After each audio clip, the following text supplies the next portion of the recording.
Bonjour, dans cette partie du cours, on va vous parler du plan et de la stratégie de communication externe de l'entreprise.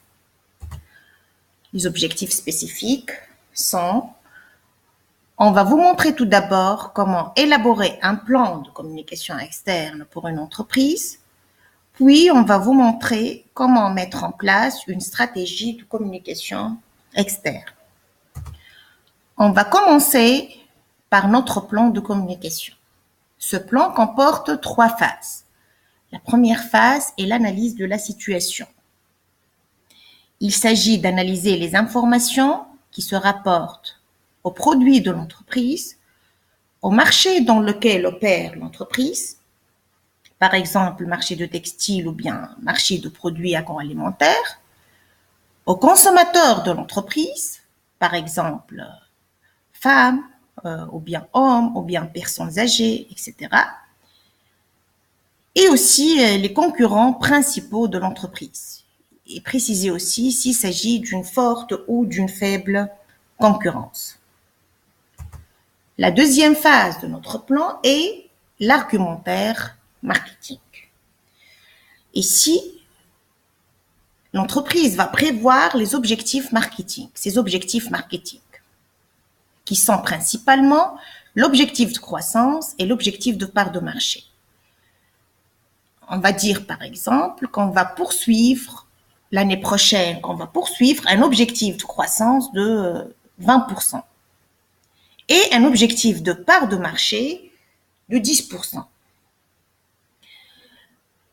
On va prendre aussi des décisions clés en matière de segmentation, de positionnement du produit. On va dire si l'entreprise se positionne en haut de gamme ou bien en bas de gamme. Les informations qui concernent aussi le prix pratiqué par l'entreprise. Si l'entreprise est en haut de gamme, bien sûr, son prix va être élevé. Si elle a choisi le bas de gamme, son prix va être faible. On va donner aussi des informations sur les circuits de distribution de l'entreprise, où elle vend ses produits, dans les hypermarchés par exemple, ou bien elle a ses propres points de vente, ou bien dans les circuits de distribution ordinaires, les commerçants détaillants ordinaires. La troisième phase de notre plan de communication s'appelle argumentaire de communication. Ici, l'entreprise va mettre en œuvre des programmes de communication. Il y a les programmes de publicité qui sont multiples, par exemple l'affichage urbain dans les grandes villes, ou bien publicité dans la presse écrite, dans la télé, dans la radio, sur Internet, etc. Il y a aussi le programme de promotion de vente, principalement dans les grandes surfaces. L'entreprise peut proposer des remises, des offres spéciales. Par exemple, acheter 2 produits, le 3e serait gratuit. Elle peut aussi distribuer des échantillons de produits gratuitement ou bien faire une campagne de dégustation s'il s'agit d'un produit alimentaire. Il y a aussi le programme, ce qu'on appelle le programme de communication par l'événement. Principalement sponsoring et mécénat. L'entreprise peut sponsoriser un événement sportif, par exemple Coupe d'Afrique de Nations de football ou bien championnat du monde d'athlétisme, etc. Le mécénat, c'est culturel. L'entreprise peut financer un événement culturel, par exemple, financer les JCC, Journée cinématographique de Carthage, ou bien festival de musique ou de théâtre, etc.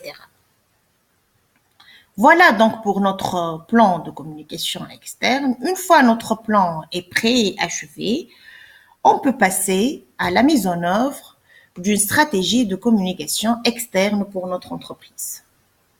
La stratégie comporte aussi 3 phases.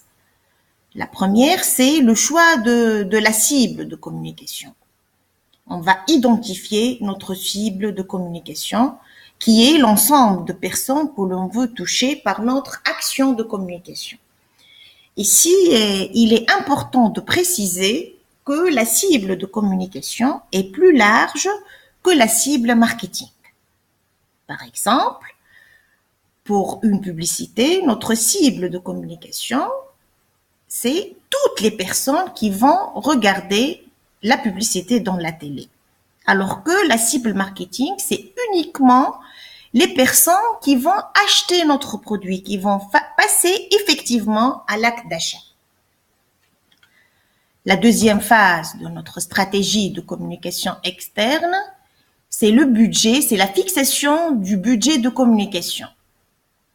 Donc, ce budget va nous permettre de réaliser les objectifs définis dans le plan de communication, comme l'objectif de croissance et l'objectif de part de marché, et surtout, il va nous permettre de financer les programmes de communication qu'on a choisis dans le plan de communication.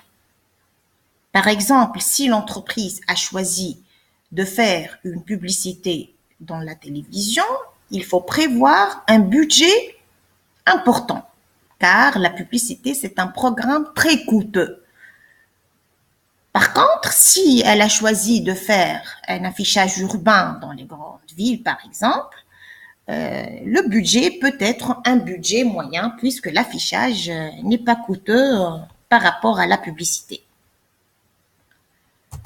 La troisième et la dernière phase de la stratégie de communication externe, c'est le choix de mix de communication, qui est la répartition de ressources entre les différents moyens de communication choisis dans le plan de communication. Par exemple, si l'entreprise a choisi deux programmes, la publicité et la promotion de vente, et elle a fixé un budget de communication de 100 000 dinars, on va dire que l'entreprise, elle va consacrer 80% de son budget, c'est-à-dire 80 000 dinars, à la publicité et 20% de son budget, c'est-à-dire 20 000 dinars, à la promotion des ventes. C'est le choix de mix de communication de l'entreprise. Voilà, donc en guise de conclusion, dans cette partie du cours, on vous a montré comment élaborer un plan de communication externe pour une entreprise avec ces trois phases: identification de la situation, analyse de la situation, argumentaire marketing et argumentaire de communication.